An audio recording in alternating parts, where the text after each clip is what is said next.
Jangan pernah anggap enteng suara, karena lewat suara kita bisa didengarkan dan kita bisa memaksa penguasa untuk menuruti apa kehendak rakyatnya. Jangan mau suara kita hanya dihargai 5 tahun sekali di bilik suara doang atau pada saat pilkada. Jangan mau suara kita hanya dianggap berharga 100-200 ribu atau dapat jilbab pada saat kampanye. Biasanya modusnya itu kan bagi-bagi kaos partai atau bagi-bagi jilbab untuk yang perempuan. Jangan mau kita hanya dikerdilkan sebatas fans yang bisa berbaris seperti itik. Hati-hati, sebentar lagi pemilu, suara kita akan diperebutkan dengan berbagai macam cara. Mari ingat pengalaman yang dulu. Untuk apa mati-matian membela 1 atau 2 ketika akhirnya berkumpul juga? Buat apa musuh-musuhan sampai seolah-olah dunia akan berhenti kalau ternyata yang kalah bergabung dengan yang menang atas nama demi bangsa? Jadi nggak usah terlalu baper dan nggak usah terlalu mati-matian membela tokoh idola. Karena sekali lagi, hitung-hitungan mereka terkadang bukan kita, hitung-hitungannya untung rugi kalkulasi politik aja.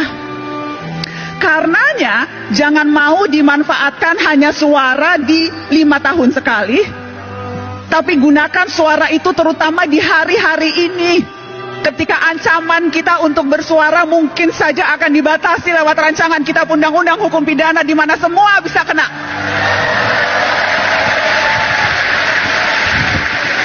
Terlalu berharga suara kita, dan saya selalu bilang ini, cuma itu yang kita punya, suara.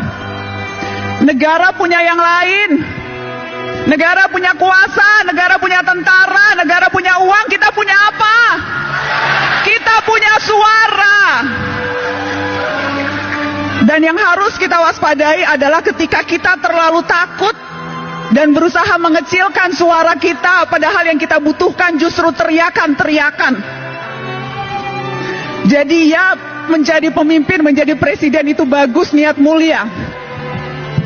Tapi perhatikan suara-suara orang yang juga tidak punya kuasa, tetapi kalau berkumpul bisa berdaya. Jadi mari rapatkan barisan. Mari rapatkan barisan. Dan jangan mau ditipu-tipu.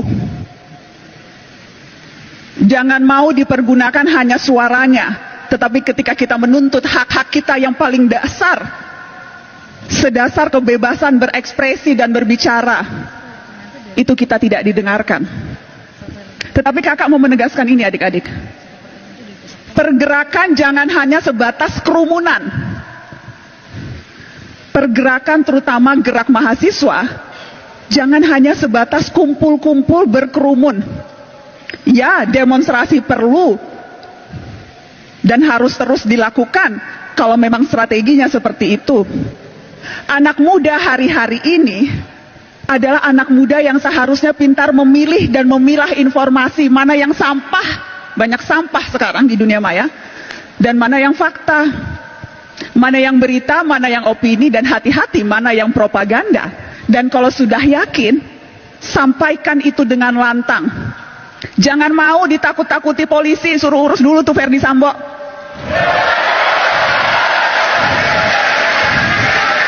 Sepanjang kita tahu apa yang kita lakukan benar, kita tidak merugikan orang lain, jangan mau ditakut-takuti dengan pasal.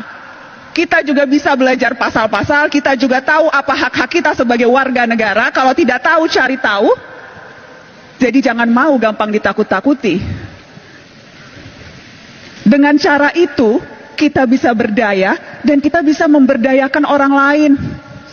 Dan harusnya itu ultimate goal kita dalam hidup.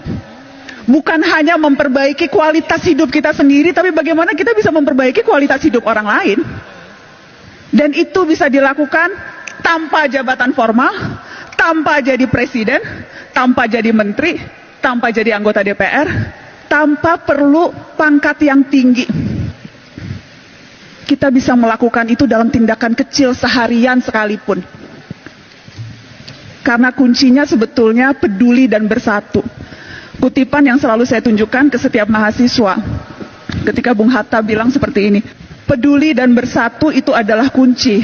Karena kalau tidak, Indonesia hanya seperti seuntaian gambar di peta.